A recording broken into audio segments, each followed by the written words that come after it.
Nesse domingo, temos como grande destaque a final da Copa da Liga Inglesa entre Chelsea e Liverpool. Talvez seja a competição menos importante na Inglaterra, mas ainda assim, para o cenário das duas equipes, é um jogo importante. Por quê? Nós temos um Chelsea que não vive, mais uma vez, uma boa temporada e que pode levantar um caneco, mesmo não tendo um time ainda tão organizado. Quando trouxeram o Pochettino, imaginava-se que ele poderia ter um time nesse momento do ano voando, pelo menos com a quantidade de contratações, mas acabou sofrendo com lesões e tudo mais, e esse seria um título interessante. Para o Liverpool está presente em 4 competições, acabou de sair o adversário do Liverpool na Europa League, se não me engano vai ser o Sparta Praha, e o Liverpool, vivo em 4 competições, pode sim disputar os 4 torneios. É líder isolado da Premier League, tem esse jogo contra o Chelsea, ainda está vivo na FA Cup e tem a Europa League, fase de oitavas de final pela frente. E como o Klopp anunciou a sua saída no final da temporada, seria excelente o Klopp conseguir conquistar o maior número de títulos possíveis nesse finalzinho de temporada. Então provavelmente esse é o jogo que vai atrair maior liquidez, mas tem muitos outros jogos nesse domingo e eu convido você a fazer esse planejamento aqui junto comigo. Meu nome é Theo Borges, eu espero conseguir te ajudar a fazer o melhor planejamento possível para esse domingo, dia 25 de fevereiro.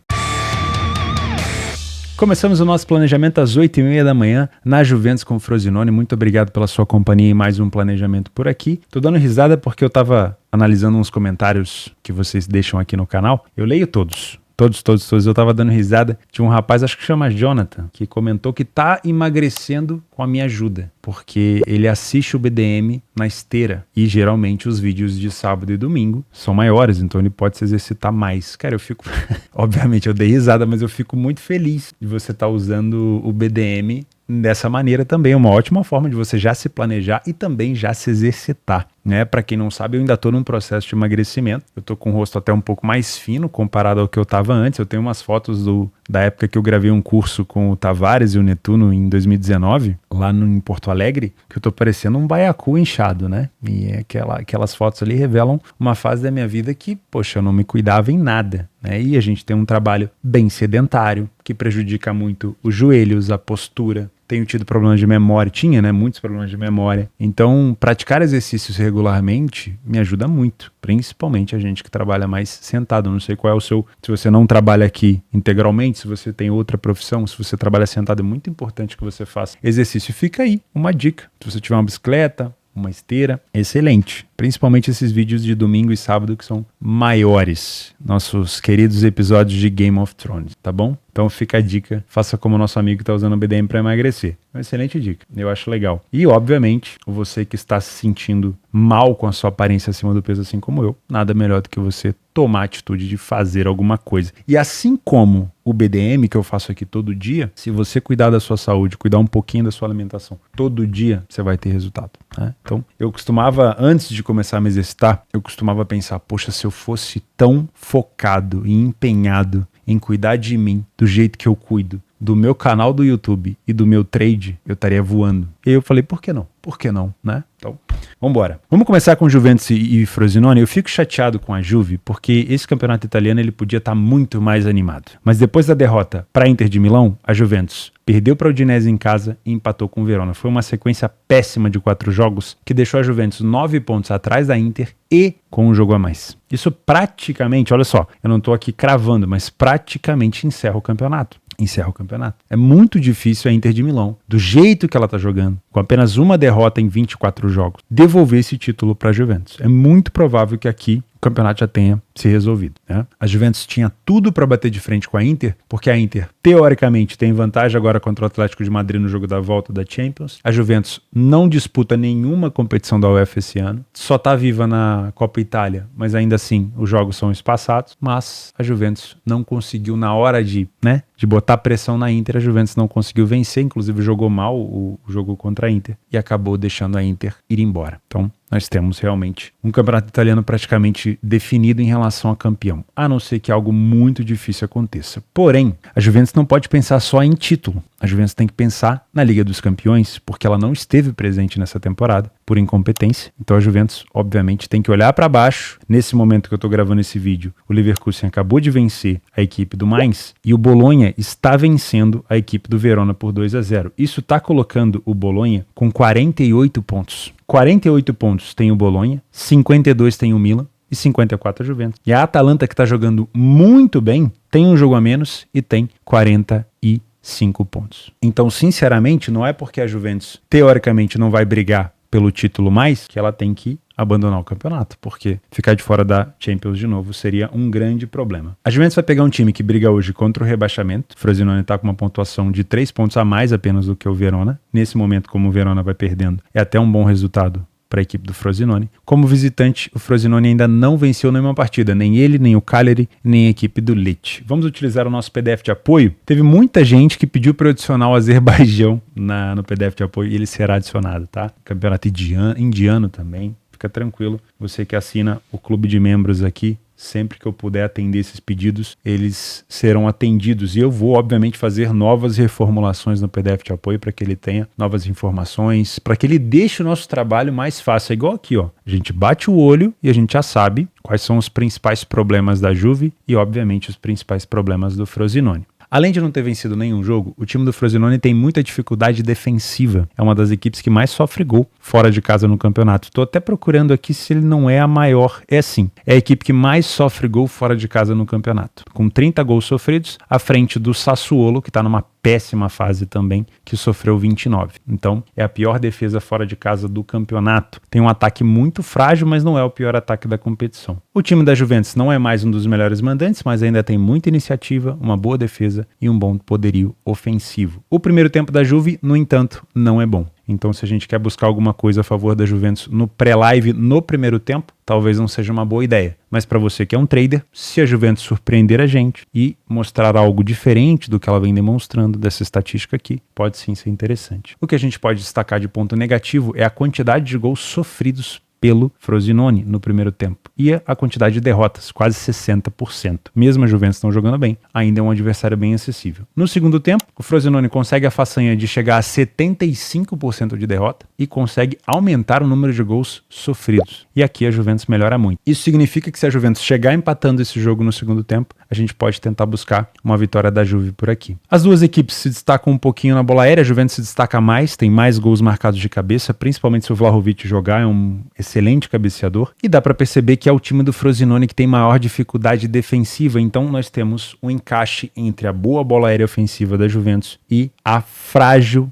bola aérea defensiva do Frosinone. Aonde eles vão se encontrar? Escanteios da Juve, bola para a área da Juventus. Aonde você pode aproveitar isso no ao vivo? Juventus atrás do placar, Juventus com o jogo empatado, tentando buscar o gol no final, vai alçar bastante bola na área e é aqui provavelmente que o time da Juventus vai ter a maior dificuldade. Além disso, as duas equipes sofrem bastante de fora da área, tá? Isso pode ser um ponto importante. Nos momentos dos gols, temos uma Juventus sofrendo bastante no primeiro tempo, meio do primeiro tempo, e meio do segundo tempo. E uma Juventus que acelera muito depois do intervalo. Então, Juventus empatando o jogo, talvez com uma cotação um pouco mais alta, ou perdendo o jogo com uma cotação ainda mais alta. Os primeiros minutos depois do intervalo, geralmente são minutos muito fortes da equipe da Juve. O Frosinone sofre bastante no início do jogo, no final do primeiro tempo e no final do segundo tempo. Se você é um trader assim como eu, o que a gente precisa é de uma Juventus apresentando algo diferente do que ela vem apresentando nos últimos jogos em casa. Então, eu não aconselho você que é um punter trabalhar a vitória da Juve no HT, pelo menos não em relação ao que ela vem apresentando. Tá? Mas se você é um trader e a Juventus apresentar pra gente um cenário totalmente diferente do que ela vem apresentando, talvez pela cobrança da torcida, pelo fato dela estar aqui há 4 jogos sem vencer, a Juventus consiga pressionar mais o Frosinone, ter mais volume ofensivo e apresente uma boa oportunidade para que a gente trabalhe um back favorito. Qualquer coisa diferente disso, eu vou ficar de fora, tá? Se você é um punter, os melhores cenários é buscar complicação da Juventus. Time empatando o jogo no final, lá para os 60, 70 minutos, tentar buscar uma vitória com uma odd mais alta, ou o time atrás do placar para tentar buscar uma vitória de virada, tá? Ou quem sabe até um empate da Juventus no final numa dupla chance. Buscar essa cotação de 1,30, uma cotação muito esmagada, não acho que você vai encontrar valor aí no longo prazo. Nos últimos jogos entre eles, a Juventus venceu as últimas 5 seguidas, não perdeu nas últimas 6 e o Frosinone sofreu gol da Juve nas últimas 6 partidas consecutivas e foi a primeira a marcar em 6 de 6. Tomara que seja assim. Para nós aqui que somos traders, tomara que seja um jogo de muita intensidade seguida de gol, né? E se não for, para você que é um punter, tomara que seja um jogo que a Juventus apresente algum tipo de oportunidade, marcando tarde ou quem sabe tendo que virar o jogo. É sempre bom pra gente trabalhar com uma cotação mais elevada. Meio-dia temos a final da Copa da Liga Inglesa entre Chelsea e Liverpool, talvez o jogo com a maior liquidez do dia e que vai trazer, obviamente, um entretenimento muito grande para esse horário do almoço. Esse jogo acontece em Wembley, jogo único, e nos últimos 8 encontros o Liverpool não perdeu para a equipe do Chelsea. Será que a gente pode considerar isso um tabu? Não sei. Como eu falei lá no início, é um jogo muito importante para esse elenco e para o trabalho do Pochettino, que veio com uma esperança de organizar esse clube que hoje está mais rico ainda, né? Fez contratações milionárias, quase bilionárias, e não deu tanto resultado, sofreu muito com lesões, mas também é um jogo muito importante para esse fim de era Klopp, né? Ainda vivo em 4 competições. Seria muito interessante o Liverpool levantar a maior quantidade de canecos possível até o Klopp sair do time. Temos uma cotação de 2,15 para a equipe do Liverpool. Sinceramente, pelo que vem apresentando no futebol do Liverpool, eu acho que é justo, tá? Mas o Chelsea não vem de resultados ruins. Teve uma classificação para cima do Aston Villa na FA Cup, teve uma vitória contra o Crystal Palace por 3-1 e não fez um jogo ruim contra o City. O problema do Chelsea foi o segundo tempo, onde ele saiu dali bem cansado, poderia ter saído derrotado porque o City criou muita oportunidade. Perdeu muita oportunidade no primeiro tempo, nos contra-ataques, mas sofreu muita oportunidade no segundo tempo. O Rodri acabou achando o gol do empate. Nos últimos jogos, a gente teve uma derrota cachapante em casa para o Wolverhampton, teve uma derrota para o próprio Liverpool aqui por 4-1 e teve uma derrota para o Middlesbrough no jogo de ida. Depois o Chelsea goleou o Middlesbrough em casa no jogo da volta, então não teve assim tanto impacto, né? A derrota de maior impacto foi para o Liverpool e para a equipe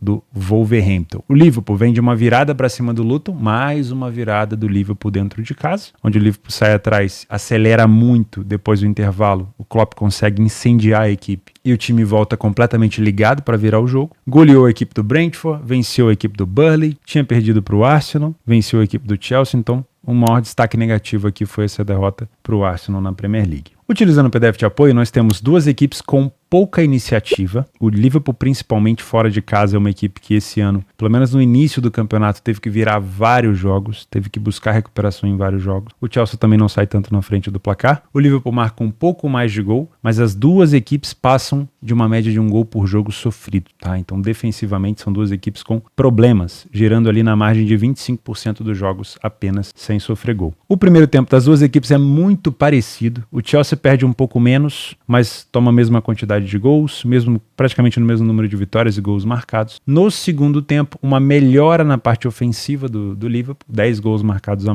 mais vitórias, e o Chelsea tem mais complicação na parte defensiva e tem mais derrotas, né? Então o Liverpool se destaca mais no segundo tempo. Nas bolas aéreas, as 2 equipes se destacam, não tanto na parte ofensiva, mas se destacam. O Van Dijk voltou a marcar gol agora de cabeça. O Gakpo também marcou gol de cabeça nessa virada para cima do Brentford. Já o time do Chelsea tem sofrido demais nesse fundamento. Então o Liverpool, se voltou a marcar de cabeça, pode sim utilizar isso como uma arma. Mas como é um jogo parelho, uma final de Copa, não duvido que as bolas aéreas acabem sendo importantes para as 2 equipes. Então é bom ficar de olho nessas bolas paradas dos 2 lados. Momentos dos gols. Aqui é curioso porque como a gente tem um jogo único, tende, se tiver desempatado, a acelerar bastante no final. Apesar do jogo de Copa ser aquele tipo de jogo mais amarrado, se o jogo tiver desempatado, ele pode sim acelerar. Nós temos um Chelsea que marca bastante no começo do jogo, no meio do segundo tempo e no final do jogo, e que sofre bastante no final do primeiro tempo para o início do segundo e no final do jogo, né? Então, quando que isso aqui vai ser interessante? Liverpool na frente do placar, Chelsea precisando se expor, esse cenário aqui talvez de buscar mais um gol no over limite pode ser interessante. Até porque o Liverpool contribui nesse fundamento, tendo marcado também bastante gol no final. Mas, sinceramente, não sei se é um jogo para gols, né? A não ser que a gente tenha um gol cedo por aqui. O menos de 2,5 gols aconteceu nas últimas 5 das 6 partidas entre eles. Vamos dar uma olhada nos últimos jogos. 4-1, esse aqui foi um jogo completamente fora do que costumava acontecer, ó. 1-1, 0-0, 0-0 e 0-0. Então, a tendência é que seja um jogo mais truncado. Final de Copa, na maioria das vezes as pessoas costumam falar, e é um ditado teoricamente correto, ninguém se lembra depois se você fez uma excelente final se você perder. Final se ganha, né? Então, é bem provável que o Chelsea, mesmo inferior tecnicamente nos dias de hoje, comparado ao Liverpool, tente fazer um jogo truncado, tente segurar o Liverpool da maneira que pode, tente anular as qualidades do Liverpool, e mesmo que seja um jogo feio, que tenha que fazer um jogo feio para isso, não acho que o Chelsea vai se importar em relação a esse tipo de situação. tá? Então, eu não trabalho aqui com uma possibilidade de jogo tão over, a não ser que a gente tenha um primeiro tempo completamente doido, com 2 gols para um lado, forçando a equipe adversária a se expor. Então, esse jogo aqui, para mim, ele foi bem fora da casinha, tá? Então, não vou trabalhar muito com esse cenário de gols. Se você é um trader assim como eu, a primeira coisa é a gente trabalhar com correção de preço, né? A correção de preço nada mais é do que a expectativa confrontando a realidade. Eu espero, vamos supor, tá? Eu sou o mercado. O Liverpool a 2,15. O que o mercado espera? Que o Liverpool tenha mais posse, mais intensidade, que ele crie mais perigo. Nada além disso, porque uma odd de 2,15 também não é um super favoritismo. Chega no jogo, o Liverpool está com dificuldade. Não consegue passar do meio campo, não consegue criar nada na bola aérea, não cria nada pelas pontas, é o Chelsea que tem levado mais perigo. O que a cotação do Liverpool tem que fazer? Ela tem que corrigir, né? Por quê? Porque a expectativa é diferente da realidade. E é assim que eu trabalho. Na maioria das vezes, nos primeiros minutos de jogo, busca essa adaptação da odd em cima do que está se passando no jogo. Se o mercado acertar, se o jogo cumprir o que as cotações já estavam pré-estabelecidas, nada vai acontecer. O mercado vai se movimentar de maneira natural e de maneira natural a gente não vai encontrar valor nas movimentações. É muito mais difícil, tá bom? Isso é o que um trader provavelmente vem para fazer nos primeiros minutos. Se você é um punter, é um jogo muito difícil de embasar para você algum tipo de lado aqui no mercado de resultados. Mas, obviamente, hoje o Liverpool, na minha humilde opinião, pratica um futebol melhor. Isso não quer dizer que o Chelsea não possa, num jogo, complicar a vida do Liverpool. Pode, mas eu vejo sim algum valor do lado do Liverpool. Não acho que um empate anula vai facilitar, principalmente com uma cotação do Liverpool acima de 2. Não sei, o empate anula vai estar bem mais esmagado, eu não gosto, sinceramente. Então, se fosse para pensar em alguma coisa, eu pensaria do lado do Liverpool, tá? Mas, como eu tenho tendência e só trabalho ao vivo, eu, se fosse fazer algo numa situação para deixar correr até o final, eu esperaria um sinal do Liverpool ao vivo. Porque se eu entrar no jogo e ver um Liverpool completamente apático, tendo dificuldade, eu não vou me posicionar no mercado, sendo para deixar uma aposta correr até o final, tá? Então, sinceramente, gosto muito do Liverpool, mas esperaria no jogo ao vivo um sinal para poder me posicionar. Em relação a gols, eu trabalharia com a hipótese de um jogo under. Esse 1,44 aqui é uma cotação muito alta para um under 3,5. O mercado está muito inflacionado por conta desse último jogo aqui, ó. Mas a tendência de jogos entre eles é ser mais amarrado. Eu não trabalho under, não trabalho, já vou deixar claro para vocês. Meu trabalho é todo voltado para match odds e over, mas essa cotação do under 3,5, ela é muito alta para uma final. O que pode fazer esse jogo ficar maluco, como eu falei, seria um Liverpool fazendo 2-0 no primeiro tempo, ou um Chelsea fazendo 2-0 no primeiro tempo, porque aí sim esse jogo pode esquentar, principalmente nos minutos finais, né, que a gente tem incidência de aceleração do Liverpool, gols sofridos também do Liverpool aqui nos 70, e também aceleração e gols sofridos do Chelsea. Mas, como afinal ninguém quer perder, todo mundo quer ganhar, enquanto o jogo estiver empatado, essa correção do 3,5 pode ser interessante, né? O mercado espera gols logo no início, por isso essa cotação é tão alta. Se começar o jogo nos primeiros 20, 25 minutos não saiu nenhum gol, a gente vai ter essa cotação aqui do 3,5 derretendo, né? Obviamente, quando eu indico aqui mercado de under para vocês, eu espero que vocês estejam acompanhando o jogo ao vivo, porque under não é fritar bife ou cruzar o braço e olhar, né? Se você vê que o jogo tá com uma expectativa over, sai do jogo. Nem se posiciona. Porque trabalhar under não é cruzar os braços, pelo menos na minha maneira de ver. A gente tem que trabalhar sempre com expectativa e realidade. A nossa expectativa é de que seja um jogo under. A minha expectativa é de que seja um jogo mais under, mais truncado. A expectativa do mercado é diferente da minha. A expectativa do mercado é de um jogo over. E aí vamos ver o que vai acontecer. Começou o jogo tá over, o mercado acertou. Se eu tô dentro do mercado, eu vou fechar a posição. Agora, se eu tô dentro do mercado e o jogo de fato tá under, o mercado errou. E aí a gente vai ter uma correção de preço. Aí eu posso aproveitar. E quando que eu fecho a minha posição? Bom, no trade a gente fecha quando o jogo fica ruim pro nosso lado, né? No caso, se eu tô no under, eu fecho quando o jogo ameaça sair gol, quando o jogo abre. Se você trabalha numa casa de aposta, às vezes você não vai gostar de fazer cash out, mas nesse tipo de cenário, às vezes tem valor você sair fora num jogo que já tá te mostrando que o valor acabou, tá bom? Em relação a gols, eu só trabalharia pensando em over aqui se o jogo tivesse desempatado. Para mim, essa cotação do under 3,5 ela tá exagerada. 1,5 na Alemanha, o Dortmund recebe o Hoffenheim e nos dois últimos confrontos entre eles, nesse mesmo cenário, o Dortmund venceu por 1-0. A expectativa era de um jogo mais over, mais aberto, mais difícil para o Dortmund e pelo menos esse último que eu lembro com mais clareza, que foi o jogo da DFB Pokal, foi uma partida horrorosa do Hoffenheim. Os últimos jogos do Hoffenheim, na verdade, têm sido péssimos, né? Um time que começou muito bem, que estava ali em cima, chegou a estar numa zona de Champions, se eu não me engano, pelo menos da Europa League eu lembro de ter visto o Hoffenheim, nesse momento já abriu uma diferença ao contrário, né? Já estava numa diferença absurda do próprio Dortmund, do Leipzig, e nos últimos jogos, a última vitória do Hoffenheim, deixa eu pegar aqui, foi contra o time do Bochum, no ano passado, ainda em dezembro. De lá para cá, foram 8 jogos sem conseguir vencer. Derrota para o Leipzig, para o Bayern, para o Freiburg e para a equipe do União Berlim, que parece que agora se recuperou.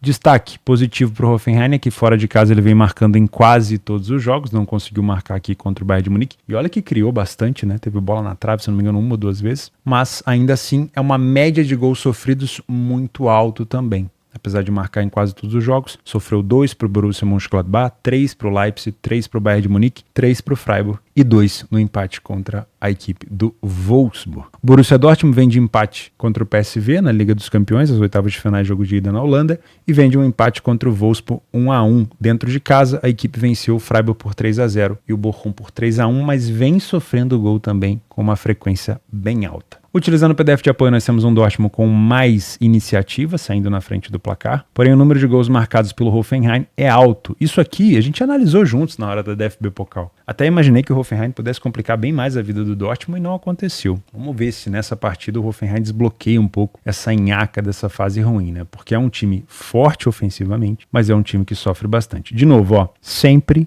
que um time marca e sofre a mesma quantidade de gols, é um time que não dá para confiar defensivamente. Não adianta, né? Se eu não me engano, o Mainz era assim, o Hoffenheim é assim, a maioria dos times que são assim, é difícil confiar defensivamente, então na maioria das vezes a gente busca trabalhar ou contra eles ou no mercado de gols, né? O Dortmund tem sofrido também muitos gols, que é um problema. No primeiro tempo, o Dortmund não tem tanta superioridade. O número de gols marcados do Dortmund e do Hoffenheim no primeiro tempo são iguais. O Dortmund sofre mais gols, tem um número de derrotas menor, mas também tem um número de vitórias menor. O Hoffenheim vence o dobro de vezes no primeiro tempo em relação ao Dortmund. Então aqui no primeiro tempo eu não acho interessante pensar numa vitória do Dortmund se você trabalha como Panther numa casa de aposta. Tá? No segundo tempo, apesar das cores verdes, a gente tem sim uma melhora do Dortmund, mas olha só, com mais detalhe. O número de derrotas do Dortmund sobe, o número de gols do Dortmund sofridos desce um pouquinho, o número de gols marcados é igual, as vitórias aumentam, mas o time do Hoffenheim continua marcando muito. Sofre bastante, bem mais do que no primeiro tempo, né? Tem uma queda defensiva absurda do Hoffenheim, mas ainda marca bastante gol, então toma cuidado,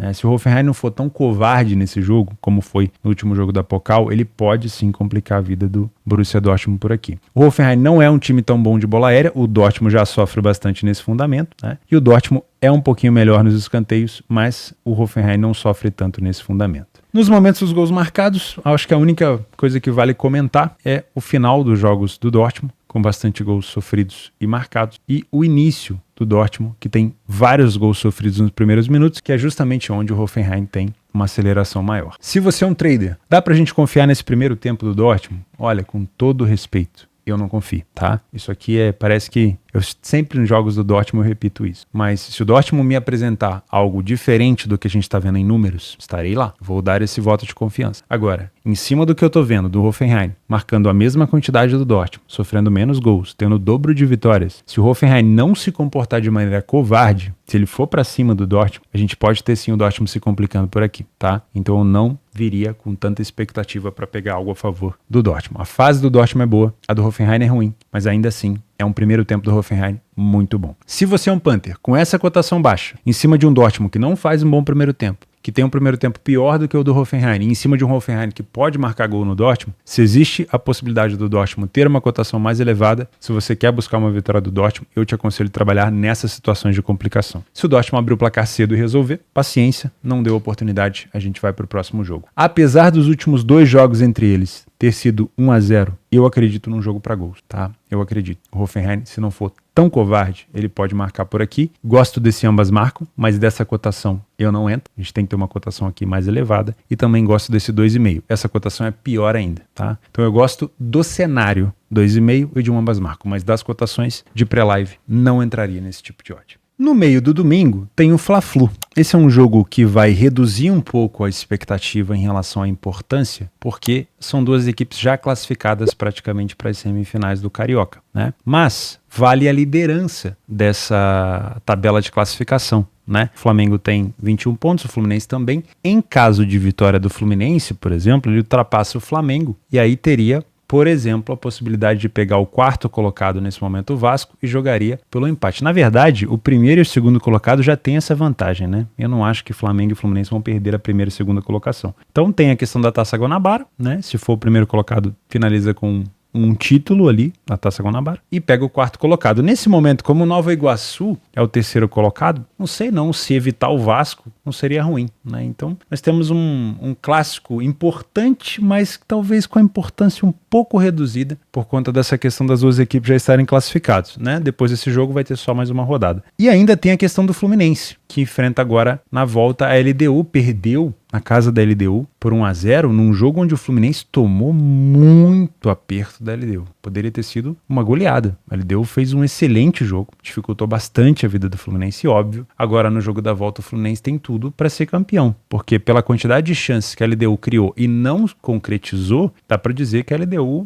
pode ter perdido o título ali naquelas oportunidades, né? Vamos ver como é que o Fluminense reage. E o confronto com o Flamengo é 4 dias antes apenas do jogo contra a LDU. Aí você tira aí 1 dia e meio de descanso, eu acho difícil que o Fluminense coloque todos os titulares em campo. Não sei. É sempre complicado a gente falar de cotações baixas em clássico. Eu, particularmente, respeito muito os clássicos, principalmente aqui do Rio. Mas o Flamengo hoje não tem nada o atrapalhando em relação a outras competições. A primeira e a segunda colocação do Campeonato Carioca vão dar ao semifinalista praticamente a mesma condição de decidir como mandante, e também a questão de jogar talvez por um empate, até podendo evitar o Vasco, dependendo da situação. Mas eu acredito que o Vasco vai acabar na terceira colocação. Não sei se o Botafogo consegue ultrapassar aqui o Nova Iguaçu, mas ainda assim eu acredito que o Flamengo leve um pouco de vantagem por conta disso, por não ter uma outra competição para focar, já que o Fluminense já tem um título aí batendo na porta para tentar vencer, para tentar levantar. Então, talvez sim o valor esteja do lado do Flamengo. Ofensivamente é um time que está mostrando muito. No último jogo mais um 4-0, tudo bem que o Boa Vista não é parâmetro para muita coisa. O último clássico do Flamengo foi contra o Botafogo, onde ele venceu por 1-0. Contra o Vasco ficou naquela, né? Criou bastante, mas também se deu muita oportunidade, teve uma chance no final. O Flamengo conseguiu perder um penal com o Gabigol. Então, sinceramente, nos clássicos o Flamengo ainda não demonstrou tanto. Vamos ver se contra o Fluminense, ou desfalcado, ou pelo menos desconcentrado, o Flamengo consegue alguma coisa. Uma cotação talvez acima de 2 pode ser interessante pensar alguma coisa por aqui. Agora, se o Fluminense entrar com um time titular, minimamente, né? A gente viu que o Marcelo saiu machucado contra a LDU. E focado, aí sim, pode ser um favorito aqui, tendendo a se complicar. Nos últimos jogos entre eles, o Flamengo não perde a 4 partidas, tivemos o under 2,5 em 5 das últimas 6 e o mais de 4,5 cartões em 9 de 10. Então, para você que gosta de trabalhar cartões, clássico é uma coisa muito boa, né? Principalmente aqui os cariocas. Quer ver o jogo contra o Vasco, que é um clássico muito pegado? Tivemos 1, 2, 3, 4, 5, 6, 7, 8 cartões amarelos. Já se encaminhando para a parte da tarde, o Real Madrid enfrenta o Sevilha. Na última rodada empatou com o Raio Vallecano e viu o Girona perder para o Bilbao. Muito chato enfrentar o Bilbao fora de casa. O Girona conseguiu então, não somando nenhum ponto, ver o Real Madrid se distanciando mais um ponto na frente, né? E o Real pode abrir ainda mais vantagem agora contra o Sevilha. Nos últimos 10 jogos contra o Sevilha, o Real Madrid não foi derrotado. O Sevilha sofreu gol nessas últimas 10 partidas. E talvez o momento mais curioso seja o possível reencontro do Sérgio Ramos com a torcida do Real Madrid. Sérgio Ramos, um dos maiores jogadores do Real, com um dos maiores números de jogos disputados, o zagueiro talvez mais artilheiro da equipe, fez história por lá e que vai possivelmente encontrar o Real Madrid. Não sei se ele vai estar em campo, mas provavelmente vai ser um momento bem legal da gente ver. O Sevilha, nos últimos jogos, vem de recuperação, vem pelo menos somando pontos, né? Para quem não lembra, o Sevilha estava aqui perigando bem na pontinha da zona de rebaixamento. Não sei se chegou a entrar na zona de rebaixamento, mas ficou muito próximo e agora pelo menos está pontuando e está subindo. Não vai brigar por nada em relação à Europa esse ano, mas se ficar na primeira divisão já é uma grande vitória. Nos últimos jogos, conseguiu pontuar na casa do Valência, conseguiu empatar com o Sassuolo, venceu o Vallecano. Aqui, por exemplo, o Real Madrid não conseguiu vencer o Vallecano lá em Valleca e o Real Madrid conseguiu. E além disso, venceu o Atlético de Madrid por 1-0, né? Numa revanche, né? O Atlético de Madrid eliminou o Sevilha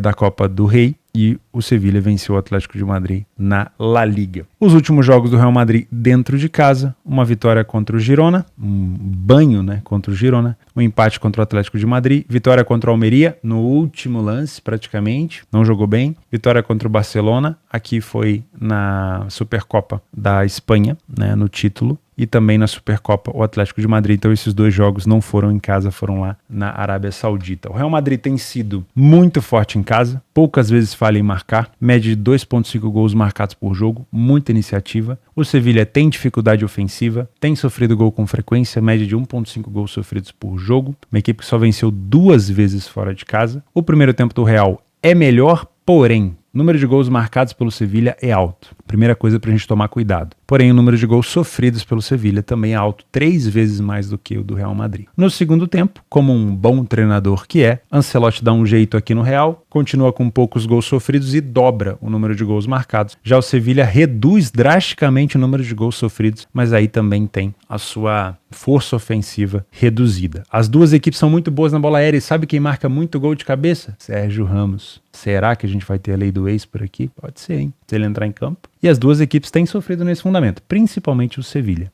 Né? Nos momentos dos gols, temos o Real Madrid marcando bastante no segundo tempo, principalmente ali na volta do intervalo, onde o Ancelotti mexe na equipe, mas é uma equipe que sofre bastante no início do jogo e no final. Isso mostra um pouco de desconcentração. Né? É bom tomar um pouco de cuidado. O Sevilha também sofre muito nos primeiros minutos. Já em relação aos gols marcados, até parece alto, né? Aqui os momentos dos gols do Sevilha, mas como são poucos gols marcados, fica parecendo que é muita coisa, mas não é. Então a gente vai olhar mais para os gols sofridos. Se você é um trader por aqui, existe um problema no estilo de jogo do Real Madrid, porque nem sempre ele vai oferecer para gente um padrão de superioridade. Para quem não se lembra do jogo do Real Madrid contra o Girona, o gol do Vinícius Júnior, por exemplo, veio num chute de fora da área aleatório. Não vou dizer que foi feio, foi muito bonito, mas era muito difícil prever aquela finalização, porque o Girona não tinha começado mal. O Girona não começou mal aquele jogo. Então o Real Madrid roubou e acelerou e fez um golaço com o Vini Júnior, né? Depois, o segundo gol, que foi o gol do Bellingham, foi numa assistência do Vinícius. O Real Madrid também não estava num momento excelente. Foi um contra-ataque que o Vini achou o Bellingham ali no meio, com aquele passe de trivela. Outro momento onde o Real Madrid não estava tão bem e marcou. No outro gol do Bellingham, no 3-0, foi uma jogada individual do Vini Júnior para cima do Ian Couto. Deixou o menino ali sem pai nem mãe. Então perceba que tem resultado o Real Madrid, oferece muito perigo, mas muitas das vezes é no jogo de transição. E para você que é um trader assim como eu, a gente quer ofensividade e massacre. A gente quer recuperação de segunda bola e posse ofensiva. A gente quer que o time esteja esmagando o adversário na sua área. E não um time que oferece um pouco de campo para roubar a bola e fazer a transição ofensiva, o contra-ataque. Então isso é mais perigoso. Talvez ao chamar o Sevilha um pouco para cima, o Real Madrid nos deixe, nós traders, um pouco mais desconfortáveis. O Real Madrid tem capacidade de jogar propondo o jogo? Tem. É o jeito que ele costuma jogar? Não. Então é bom a gente tomar cuidado com isso. Para você que é um punter, é uma cotação muito esmagada do Real. Principalmente um Real Madrid que, por exemplo, no jogo contra o Almeria, teve que virar um jogo no finalzinho. Um time que sofre gol com frequência nos primeiros minutos de jogo. Então, para mim, os melhores cenários para você trabalhar por aqui seriam o Real Madrid se complicando. Ou tendo dificuldade para achar o primeiro gol no primeiro tempo para você pegar uma cotação mais elevada. Ou quem sabe atrás do placar para tentar buscar uma virada. Ok? Acho que são as melhores opções. Das últimas vezes que eles se enfrentaram, o over 2,5 aconteceu em 5 das últimas 6 partidas e o ambas marcam em 6 das últimas 6. O ambas está pagando aqui 1,91, não é uma cotação ruim, e o 2,5 está pagando 1,50. Essa aqui é ruim. Para trabalhar o 2,5 eu preciso de um jogo desempatado. De preferência com o favorito Real Madrid na frente do placar, com o Sevilha se expondo. O ambas marcam, já está numa cotação até bem interessante, né? Não acho difícil. Os últimos jogos entre eles, 1-1, 2-1, 3-1, 3-2, 2-1. Olha só, se ambas marcam é bem frequente e pode ser uma boa opção por aqui. Para o 2,5, eu só entraria depois do 1-0. É provável que o Real vença, mas essa cotação do resultado final é muito esmagada. Se fosse para fazer algo, esperaria uma complicação do Madrid. 5:30 da tarde, o virtual líder do Campeonato Português Esporte enfrenta o Rio Ave, virtual porque ele ainda tem um jogo a menos e tem a mesma pontuação aqui do Benfica. Enfrenta um time que na tabela de classificação não está vivendo um bom momento, mas nos últimos jogos tem conseguido pontuar. Nas últimas 10 partidas foram apenas 3 derrotas. Uma para o Vitória, lá em Guimarães, que é sempre muito difícil, uma para o Benfica na Luz, obviamente, e uma para o Famalicão. Mas conseguiu pontuar contra outras equipes. Isso é importante, principalmente nesse jogo contra o Porto. Se defendeu bem, Porto criou muita oportunidade, mas se defendeu bem. E eu acho mais ou menos que a gente vai ter esse cenário aqui, tá?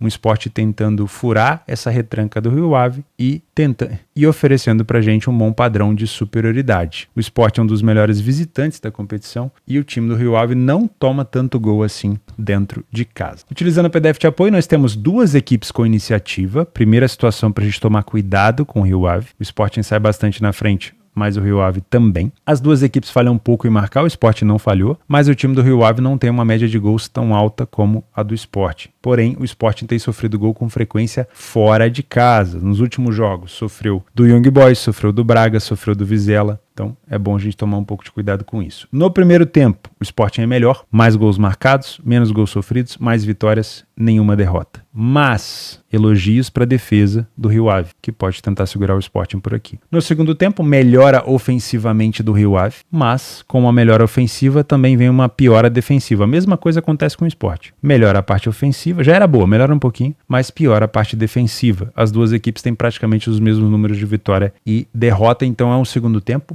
parelho. Nos gols marcados de cabeça, aqui o Sporting leva vantagem e o time do Rio Ave sofre bastante nesse fundamento, então se o Sporting tiver dificuldade de penetrar essa área por baixo, ele vai tentar utilizar das bolas aéreas e a gente pode ter gol do Sporting aqui de cabeça. Nos momentos dos gols, o Sporting sofre bastante no segundo tempo. Muito cuidado para você que gosta de trabalhar a favor de favorito, aquelas metodologias com nome de parente, papai, mamãe, vovô, titia, né? Toma cuidado porque o Sporting toma bastante gol no final. E o time do Rio Ave também marca bastante no final, mas também sofre nesses momentos, tá? Se você é um trader em cima do que o Sporting vem apresentando nos últimos jogos, contra o Young Boys, mesmo já estando praticamente classificado, apresentou padrão de superioridade, contra outras equipes apresenta padrão de superioridade com muita frequência, pode ser um excelente jogo para a gente buscar aqui um back favorito no primeiro tempo. E se o Rio Ave se apresentar de uma maneira muito parecida com o que fez contra o Porto, mais defensivamente, a gente vai ter um padrão até mais tranquilo. O que me deixa um pouco preocupado é a quantidade de iniciativa, né, do Rio Ave, quantidade de vezes que ele sai na frente do placar. Mas como ele não marca tantos gols no primeiro tempo, talvez o Sporting consiga neutralizar esses possíveis contra-ataques do Rio Ave e a gente tem esse padrão de superioridade. Para você que é um Panther, não é uma cotação legal, né? O último jogo do Sporting contra o Moreirense, ele marcou com 3 minutos de jogo, se eu não me engano. Aí não dá para pegar nada. Mas se você conseguir encontrar um Rio Ave forte defensivamente, segurando o Sporting terminar o primeiro tempo empatado, começar essa cotação a subir 1,50, 1,60, acima de 1,70, 1,80 pode ser uma cotação interessante para você tentar buscar uma vitória. Já é uma relação bem melhor de lucro e prejuízo para um time desse calibre como o Sporting, tá? Das últimas vezes que eles se enfrentaram, o Sporting venceu as 5 últimas seguidas, não perdeu as últimas 7 e não sofreu gol nas últimas 5. O Rio Ave sofreu gol para o Sporting nas últimas 16 partidas, ok? E não foram jogos over, os últimos 6 de 7 foram under 2,5. Pelo menos tem sido assim. Se você quer jogo over, torce para o Sport sair na frente cedo. Não vou deixar de falar o que eu sempre falo. Destaque para o Vitor Gyökeres, mais uma vez, no jogo contra o Young Boys. Fez de tudo, né? Tanto perdeu o pênalti como marcou gol. Então, jogador para finalização, para marcar gol, pode ser muito interessante ficar de olho nele aqui. É um dos principais jogadores, obviamente, desse campeonato português. Vamos aos nossos jogos extras para esse domingo. Para você que ainda está fazendo esteira, ainda tem mais um pouquinho de vídeo para você concluir o seu cardio. Celtic deixou o Rangers passar, deixou o Rangers abrir vantagem. O Rangers vai jogar nesse sábado. O Rangers enfrenta o Heart, que é um time chato, então ele pode sim complicar a vida do Rangers. O Celtic não tem nada a ver com isso, tem que ir pra cima do Motherwell. Pode ser um jogo interessante para ficar de olho. O Feyenoord acabou de ser eliminado pela Roma, de novo enfrentou a Roma na Europa League e de novo teve problemas, né? Na verdade, o Feyenoord enfrentou a Roma na Conference, quando a Roma foi campeã. Depois agora enfrentou a Roma na Europa League e foi eliminada nos playoffs. Então provavelmente vai criar ali um senso de ter que dar uma resposta. Pode ser um jogo interessante para ficar de olho. A Inter enfrenta o Lecce. Eu não trouxe esse jogo porque a Inter está muito na frente da Juventus. Pode até bater ali uma espécie de comodismo da Inter. Enfim, eu tenho minhas dúvidas. Dá para trabalhar como um jogo extra. Se você tiver de bobeira às 2 horas, pode ser um jogo bom para ficar de olho. O Lecce é um time que está no meio de tabela. Como mandante, só perdeu 3 partidas em casa. Quem sabe ele não vai tentar arrancar um empatezinho da Inter por aqui. Será que dá para colocar a Inter entre favoritos que podem se complicar? Acho que não, né?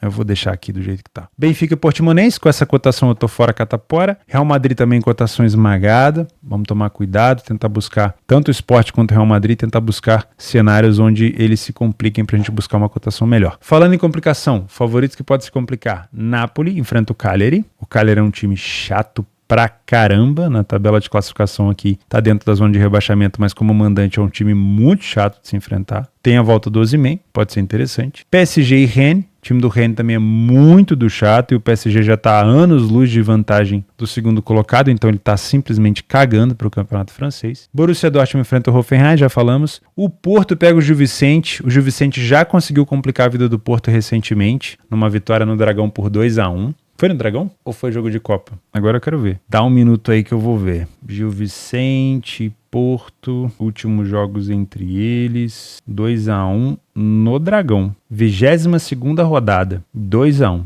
Porto abriu o placar e tomou a virada. E o Porto saiu de campo com 2 jogadores a menos, tá? Então, tomar cuidado. Porto fora de casa, mesma contação praticamente do Sporting. O Gil Vicente nos últimos jogos dentro de casa. Perdeu para o Vizela, mas venceu o Vitória, venceu o Boa Vista, empatou com o Estrela. Enfim, é bom tomar cuidado, tá? Porto vem motivado depois da vitória contra o Arsenal. Flamengo e Fluminense, jogo com importância mais reduzida por conta da final da Recopa, mas a primeira colocação vale alguma coisinha. Pode ser interessante, tomar cuidado aqui porque a cotação baixa em clássico é sempre perigoso. Jogos para gols, Hamburgo e Elfsberg. Gosto muito do Elfsberg, é um time que não tem problema nenhum em complicar a vida dos favoritos. Odd baixa na Bundesliga 2 é problema, então cuidado. Düsseldorf, Hansa Rostock, odd baixa na Bundesliga 2 é problema, cuidado. Jogo para gols. E Greutenfurt e Nuremberg, odd baixa na Bundes 2, você já sabe, toma cuidado. Ajax e AZ Alkmaar, o Ajax voltou a sonhar, né, com possibilidade de título, pode ser o único time a ter Europa League, Conference League e Champions League se vencer essa Conference, né? Se eu não me engano, o Ajax pegou o Aston Villa. E aí foi forte, né? Vai ser complicado passar pelo Aston Villa. Tem muita gente que fala, você não fala do Milan. O Milan vai enfrentar um time muito chato, que é a Atalanta do Gasperini. O Milan se classificou agora numa derrota para o Rennes, mas tinha vencido o primeiro jogo na Europa League. O Milan precisa dessa vitória, ou pelo menos empatar aqui, para se manter dentro da zona de Champions, cada vez mais longe, e até talvez pensando em passar a Juventus, mas é um adversário muito chato. A Atalanta quer muito também ir para Champions. Jogo para correção de preço aqui. Se o Milan fosse favorito, provavelmente ele estaria lá na lista dos favoritos para se complicar. Wolverhampton, jogo extra contra o Sheffield United. O Sheffield praticamente já abraçando o Papai do Céu, como diz meu amigo Felipe Fernandes. Já foi, né? Se não foi, tá indo para a segunda divisão. Santos e São Bernardo. Frankfurt e Wolfsburg. Também um jogo ali cabível de se fazer. Real Betis e Atlético Bilbao. Fora de casa o Bilbao não é isso tudo, mas ainda assim é um time forte. Gosto muito de ver jogos do Las Palmas, uma equipe que está fazendo bastante bonito nesse campeonato, na minha opinião. Meio de tabela é excelente para esse time.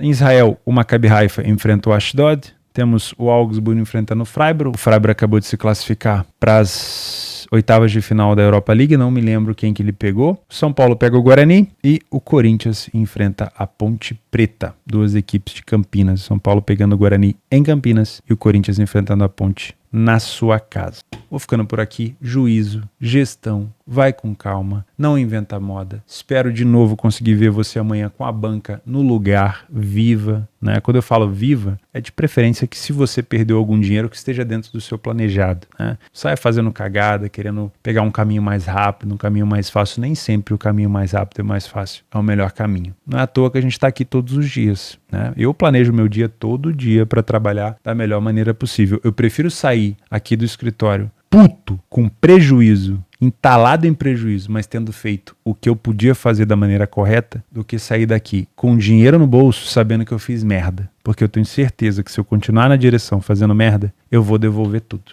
E se eu estiver fazendo certo, eu vou recuperar de maneira natural. Então, sair com prejuízo de um dia onde eu trabalhei bem é um dia normal. Sair lucrando em um dia que eu fiz merda é um dia problemático. Então vamos tomar cuidado com isso. Principalmente nos finais de semana. Agora é só desligar a esteira e aproveitar. Um abraço.